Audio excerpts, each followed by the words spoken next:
2024 closed on a high, with transactions up nearly 5% to 3.63 million square foot, the strongest since 2019. 347 deals were completed, 31% above the 10-year average, with 10 over 50,000 square foot. Demand surged for prime sustainable offices, with 80% of take-up in new and Grade A office stock, and a record 18 deals were signed during construction.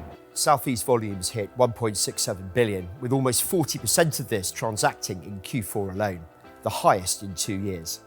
Whilst this is still below the 10-year average, it's a 25% uplift year on year. Activity remains strong for sub-£25 million lot sizes. However, 7 deals over 50 mil completed during the year, over double that of 2023.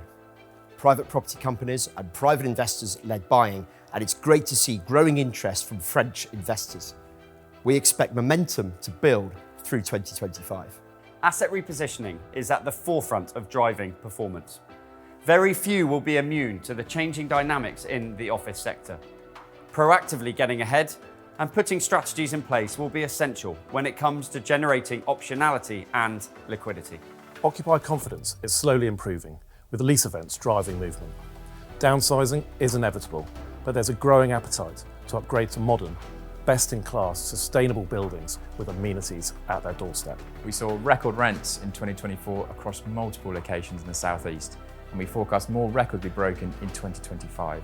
We anticipate the £60 per square foot ceiling will be broken in the Thames Valley over the next 12 months. Confidence builds, with transaction numbers continuing to improve. Crucially, the larger transactions of 50,000 square foot plus are almost back to levels seen pre-2020. By year end, we expect to see yield compression for well-located, best-in-class assets which benefit from leading ESG credentials. Potential interest rate cuts will have a positive impact on pricing, but yields are unlikely to return to pre-pandemic levels in the short term, making the office sector an attractive asset class for opportunistic investors. Active investors can be split into 3 buyer pools.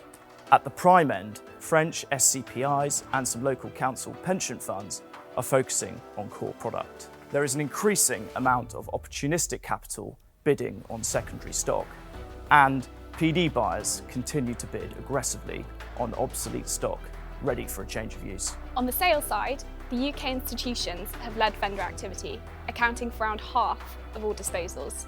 The majority of these have been core plus or value-add assets, whilst holding their core product for the time being. 2025 suggests promise, with a focus on high-quality office space, sustainable developments, and a growing demand for prime assets across the South East. Overall, we expect to see a continued recovery in our market, supported by record rents and improving investor sentiment.